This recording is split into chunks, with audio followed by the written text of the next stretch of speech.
캐나다의 5월 소비자 물가 상승률이 1년 전보다 7.7% 급등했습니다. 지난 1983년 2월 이후 거의 40여 년 만에 가장 높은 상승률입니다. 앞서 4월 소비자 물가 지수는 6.8%로 역시 1991년 이후 최고치였습니다. 5월 지수는 전월 대비로도 1.1% 상승해 4월보다도 더 높아졌습니다. 모든 분야에서 전방위적인 가격 상승이 이어졌는데 특히 휘발유와 호텔 등 숙박, 레스토랑 가격이 많이 올랐습니다.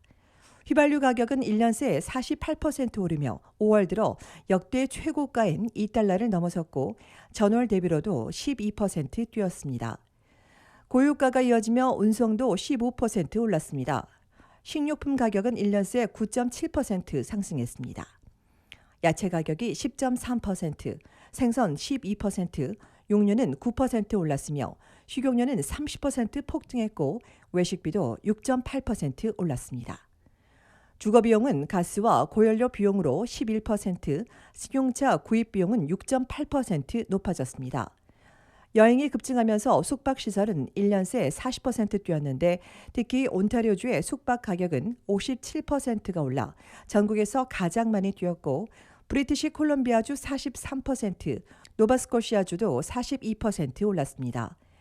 가구 비용도 1년 전보다 16% 뛰었습니다. 이처럼 물가가 전문가 예상을 넘어 계속 오르면서 다음 달 연방중앙은행의 통화정책에 모든 관심이 쏠리고 있습니다. 앞서 전문가들은 중은이 0.5%포인트 올리는 빅스텝 또는 0.75%포인트인 자이언트 스텝을 단행할 걸로 예상했습니다. 한편 가파른 물가 상승 우려는 캐나다뿐 아니라 세계적인 추세로 미국은 8.6%, 영국은 9.1%를 찍었습니다.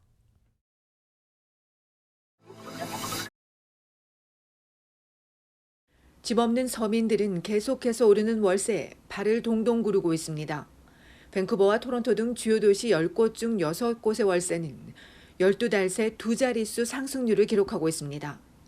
최근 보고서에 따르면 브리티시 컬럼비아주 밴쿠버의 원베드룸 월세는 2,240달러로 한 달 새 1.8% 올랐고 투베드룸은 3,300달러로 한 달 동안 무려 5.1%나 뛰었습니다. 온타리오주 토론토의 경우 원베드룸은 2,000달러, 투베드룸은 3.1% 오른 2,630달러입니다.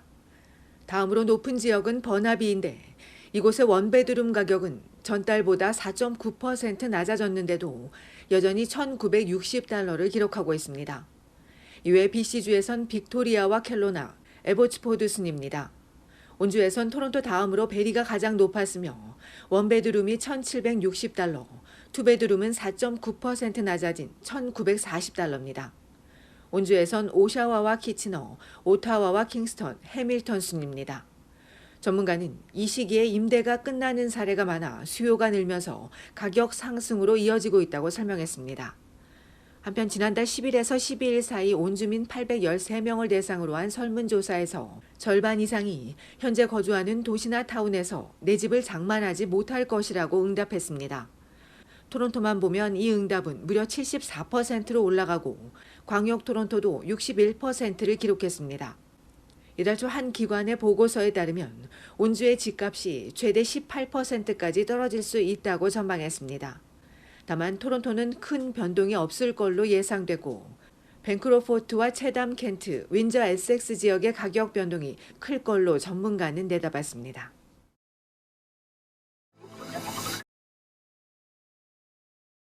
온타리오주 토론토에서 원숭이 두창 감염 10건이 추가됐습니다. 토론토 보건당국은 메트로홀과 클로버데일 몰 등의 천연두 백신 접종소를 운영할 계획입니다. 온주의 원숭이 두창 감염은 총 33건입니다. 이 가운데 28건은 토론토에서 나왔고 미들섹스 런던과 오타와, 할튼, 웰링턴 더퍼린 지역에서도 감염자가 확인됐습니다. 지금까지 감염 확진자는 모두 남성이었습니다. 이외에 확진 예정자 11명과 의심 환자 34명에 대한 역학조사가 진행 중입니다. 이들의 연령은 20세에서 71세 사이이며 11명은 여성입니다. 감염자가 확인된 5개 보건지역 이외에 해밀턴과 더럼, 욕지역, 온주 동부 지역에서도 조사 중입니다. 이달 초 기준 캐나다 전국에서 확인된 원숭이 두창 감염자는 168명이며 이 중 141명이 퀘벡주에서 나왔습니다. 원숭이 두창은 모든 사람이 감염될 수 있으나 북미와 유럽의 경우 남성 동성애자와 양성애자 사이에서 주로 확산되고 있습니다. 한편 세계보건기구 WHO에 따르면 전 세계에서 원숭이 두창 감염 사례가 3,000건을 넘어섰습니다. 유행 한 달 만에 3,000건을 넘어서자 WHO는 내일 긴급회의를 열고 코로나19처럼 원숭이 두창에 대해 최고 경보 단계인 비상사태를 선포할지 논의할 예정입니다.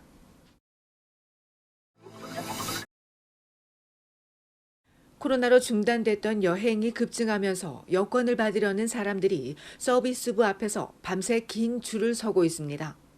퀘벡주 몬트리올 다운타운의 한 여권 사무소에선 수많은 사람들이 질서를 지키지 않아 한때 경찰이 출동하기도 했습니다.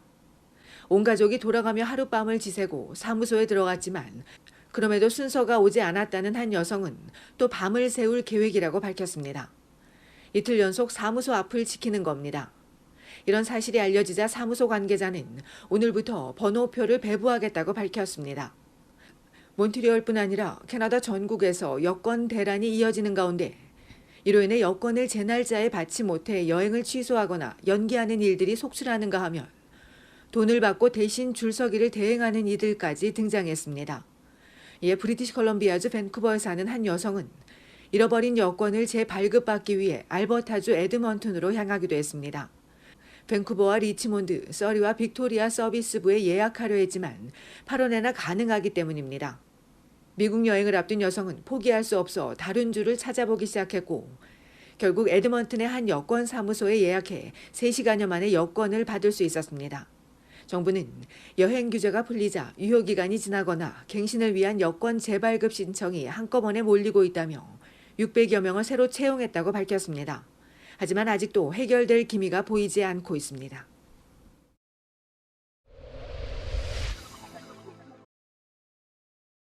온타리오주의 GTA 한카 노인회가 제3회 탁구 대회를 개최했습니다. 2회 대회 이후 7년 만인 어제 오전 10시 엔티베스 커뮤니티 센터에서 열린 세 번째 대회엔 한카의 노인회 탁구 클럽 회원과 내 외부 관람자들을 포함해 80여 명이 참가했습니다. 한카 노인회는 이날 점심으로 김밥과 떡을 제공하고 라플 티켓 이외에 쌀과 라면, 비타민과 탁구공, 양말 등을 대회 상품으로 전달했다고 전했습니다.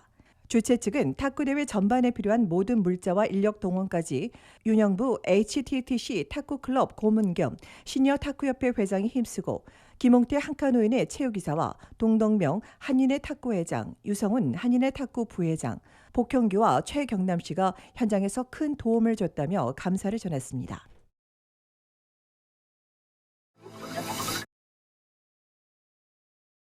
온타리오주 놀스역에서 사건, 사고가 끊이지 않고 있습니다. 어제 아침 9시경 온타리오주 놀스역 로렌스 애비뉴 이스트와 레슬리 스트리트 인근 트레몬트 크레센트에서 동부 방면으로 걸어가던 80대 할머니가 청소 트럭에 치이는 사고가 발생했습니다. 이 사고로 85세 할머니가 그 자리에서 숨졌습니다. 39세 청소차 운전자를 상대로 정확한 사고 경위 등을 조사 중인 경찰은 사고 현장이 담긴 동영상을 소지한 지역 주민과 사업체, 운전자들은 제보해 줄 것을 촉구했습니다. 이어 밤 11시엔 제인과 윌슨 애비뉴에서 총을 든 2인조 괴한이 차량을 강탈했습니다. 다행히 부상자는 없었으며 경찰이 사건을 수사하는 한편 이번 사건에 대해 알고 있는 시민들의 제보를 요청했습니다.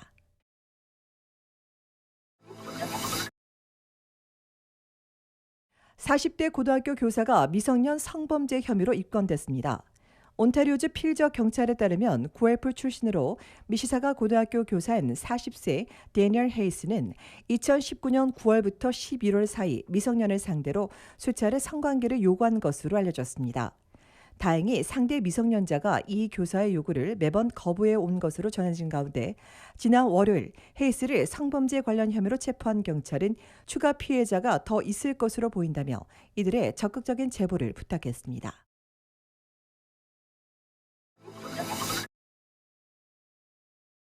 브리티시 콜롬비아주 정부가 하루 $10 보육시설에 대한 신청을 받고 있습니다.